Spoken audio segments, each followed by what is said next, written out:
Hello everyone, this is Shubhajit Ghosh, a first year MBBS student from IPGME और NSSKM hospital Kolkata. हम अभी है mcc.nic.in का वेबसाइट में। इधर एक अपडेट आया है न्यूज़ एंड इवेंट्स के सेक्शन में। क्या आया है? Notice for children of covid warriors. Covid warriors के जो चिल्ड्रन हैं उनके लिए एक नोटिस है। चलिए हम लोग इसको ओपन करके देख लेते हैं। Notice for children of covid warriors, इसमें क्या लिखा गया है? Dear candidate, it is for the information to all candidates who have appeared and qualified for NEET examination conducted by the National Testing Agency in September 2020 that Ministry of Health and Family Welfare have decided to allot 5 MBBS seats to children of COVID warriors। इसमें Covid warriors किसको कहा जाएगा, ये letter इसमें जो आगे का जो नोटिस है इसमें लिखा हुआ है, वो भी हम डिस्कस करने वाले हैं। तो क्या अभी तक पता चला कि 5 सीट ऐसे होगा एमबीबीएस के लिए जो रिजर्व्ड होगा कोविड वॉरियर्स के चिल्ड्रन के लिए। Medical counselling committee directorate general of health services invites application from interested and eligible children of covid warriors.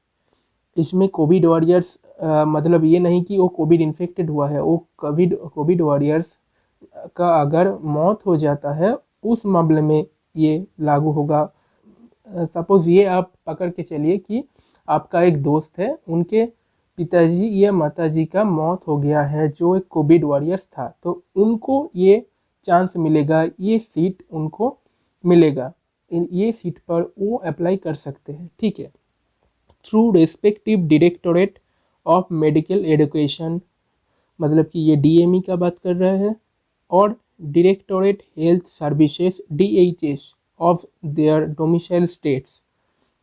इनका मतलब ये हुआ कि मैं जैसे वेस्ट बंगाल में रहता हूँ, अगर आप भी वेस्ट बंगाल में रहते हैं तो वेस्ट बंगाल का जो DME है, डायरेक्टोरेट ऑफ मेडिकल एजुकेशन, उनके पास आपको जाना होगा। और इसका जो डिटेल्स है ये ही जो नोटिस है इसके आगे दिया गया है, वो भी हम देखते हैं। The application field in the format appended below along with all supporting documents duly certified by respective directorate of medical education or directorate health services should be submitted to respective DME or DHS, who will then forward to MCC for allotment as per need merit। तो देखिए इसमें terms and condition for eligibility, ये सबसे बढ़िया चीज़ हो जाता है कि इसमें एलिजिबिलिटी क्राइटेरिया क्या है।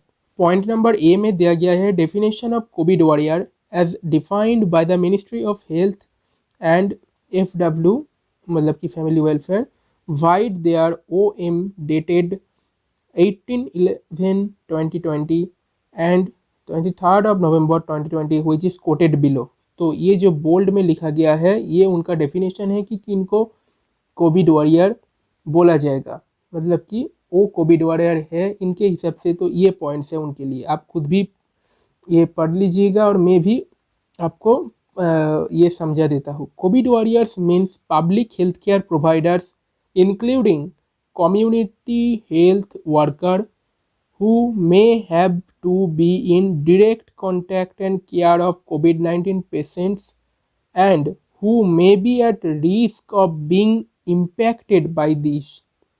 Private hospital staff and retired volunteer or local urban bodies or contractual or daily wage और ADHOC, इसका मतलब मुझे नहीं मालूम चल रहा है, तो ये आप थोड़ा क्लैरिफाई कर लीजिएगा। आप अगर इस कैटेगरी में आते हो तो आपको ज़रूर इसका समझ आता होगा। Then outsource staff requisitioned by state और सेंट्रल हॉस्पिटल और autonomous hospital of central states union territories AIIMS and INIS और hospitals of central ministries drafted for COVID-19 related responsibilities are also included। तो ये सारे चीज़ है जहाँ उनको कोविड वॉरियर्स बोला जाएगा। देन पॉइंट नंबर बी में लिखा गया है कि only NEET qualified and eligible children of covid warriors to be considered मतलब कि नीट क्वालिफाइड होना चाहिए। पॉइंट नंबर सी में बोला गया है नॉमिनेटर्स और applications to be routed through respective directorate medical education, मतलब कि डीएमई और डीएचएस जो है उनके साथ ये जाके आपको देना होगा। देन पॉइंट नंबर डी में बोला गया है candidates are required to state their preference of medical college where one seat in each college is made available, मतलब कि ये जो 5 कॉलेज है, lady Hardinge medical college new Delhi for girls only, then और भी 4 कॉलेज है, ये 5 कॉलेज में एक एक सीट मिलेगा इस कोटा के अंदर। तो इनका जो चॉइस है वो भी आपको लिख के देना पड़ेगा डीएमई और डीएचएस के, और डीएचएस जिनके पास भी आप जाते हो उनको, ठीक है। इधर देखिए format for submission of application for allotment of central pool MBBS seats under MOHFW for wards of Covid warrior. এখানে इधर आपको candidate's name, relationship with COVID warrior, father's और mother's name, gender, NEET all India rank, NEET roll number, choices of college in order of preference, Aadhaar card number, medical report, death certificate, COVID insurance scheme number if any, state authority certifying the COVID warriors sacrificed his or her life fighting the pandemic on duty in dash में कुछ और कौन सा duty कर रहा था ये आपको लिखना पड़ेगा। And is eligible for nomination to covid warrior central pool quota, signature of candidate, ये सारी चीज़ आपको फिल करना है। Then format of certificate of eligibility for consideration of allotment of MBBS seat in central pool for wards of COVID warriors, ये भी आप print out करके इनको भी आपको लेना पड़ेगा। और ये आपको पिछले वाले जो दिखाए इसके साथ ये भी लेके जाना पड़ेगा डीएमई और डीएचएस के सामने, और वो इधर आपको इसमें अगर वो सर्टिफाई कर देता है कि हाँ आपने जो दिया है वो जेन्युइन है, तो आप जेन्युइन हैं तो आप वो 5 सीट के लिए आप उस पर अप्लाई कर सकते हैं। तो आपको वो सीट अगर मिलेगा तो आप उसमें एडमिशन ले सकते हैं। और इधर आपको कैसे कांटेक्ट करना है, मतलब कि डीएमई के साथ आप कैसे कांटेक्ट करना है, तो इसके लिए हर एक यूनियन टेरिटरी और हर एक स्टेट का डीएमई का telephone number, website and email ID दिया गया है।